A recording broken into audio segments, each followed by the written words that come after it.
नमस्कार मित्रांनो, मराठी मंजिरी या चॅनलवर तुमचे खूप खूप स्वागत आहे. आपली सध्या समर्पण लव्ह स्टोरी ही चालू आहे कथा. दुपारपासून साहिलचा फोन स्विच ऑफ येतोय. कॉलेज सुटून इतका वेळ झाला, साधा एक मेसेजही नाही.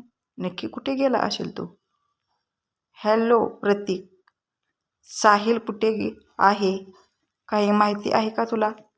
मी कधीची फोन करते. तू काळजी नको करू, कामात असेल कदाचित.